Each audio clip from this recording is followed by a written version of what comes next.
Okay, now on about my mother with the journal. It says, I can't help but to think of my mother a lot lately.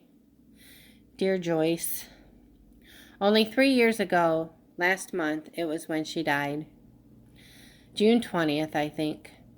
I got a call June 23rd, the day of my foster niece's birthday. It was a very numbing, strange feeling.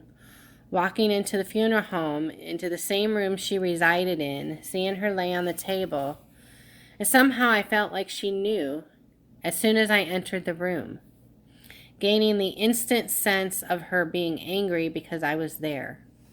I could hear her yelling and bitching and making a scene because I was there and she did not want me there. Yet everyone focused and talked amongst themselves as if it were nothing, not carrying on, not caring about how I must feel after everything has happened. I would have given almost anything for her to love me. I had two parents who cared nothing for me. Never once can I remember a hug from any of my parents. That's a sad truth. But one must be thankful for the positive parts of life, and I am thankful I was never physically or sexually abused like a lot of kids out there. I didn't have to want for food. I wasn't starved. But to each one is his own pain, and I have my own to carry because it affected all of my bad judgments in life. It's easy to sit back and say that if it were you, you would have been able to do things different. And you would not let your own mother do the certain things that she did that led things to what they are now. But I guarantee that if you were in my shoes and the things that she put me through, then things would have been a whole different understanding.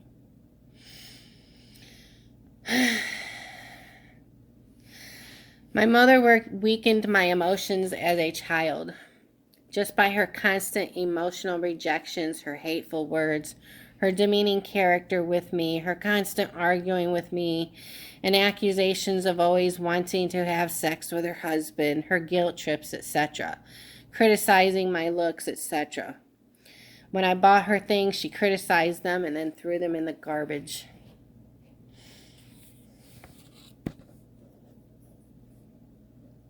And that was my relationship with my mother. July 17th. So I'm standing here at the kitchen counter and I fall into a daydream thought about Carrie and how I had been accused of making the wrong choice of showing her there was a blood test over her. And it hits me that there are no right or wrongs sometimes.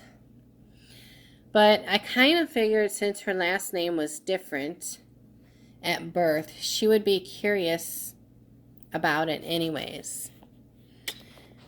I was wrong.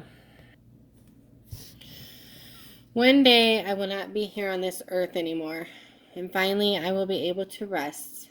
I hope it doesn't come hard, and I hope it will happen quietly and easily, as did Joyce's. Honestly, I'm exhausted of this life.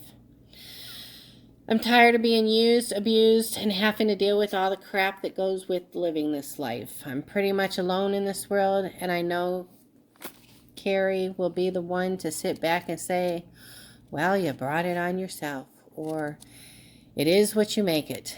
But some people, like myself, are just apparently taken as an easy target because our mildness is mistaken for easy pushover. It is what it is. I'm not outgoing, dominating, dictating, or anything else superior. I don't choose to be superior. It's just not me. I'm naturally quiet, and I'm a caretaker at heart. I'm very old-fashioned, I think. And Jimmy, thank you for the necklace because it means the world to me. I want you to know that I have treasured every one of our talks. We can relate really close to our situations in those ways to which we have discussed. As time goes on, you will let go of all those things and will come to appreciate what you did have. And always remember, someone else has life a lot harder than you. What doesn't break us only makes us stronger. Learn from your life. Make the best of your own future. The reason why I put that in there is because my previous relationship, Jimmy, you know, Mark, he ingrained that thought into my head, and he's always telling me, well, you know, somebody else had a harder life than you did, you know, and I hate hearing those words as much as I hate giving them. It's just, it just pisses me off just hearing them. Well, somebody else had it harder. Well, I know that somebody else had it harder than you guys.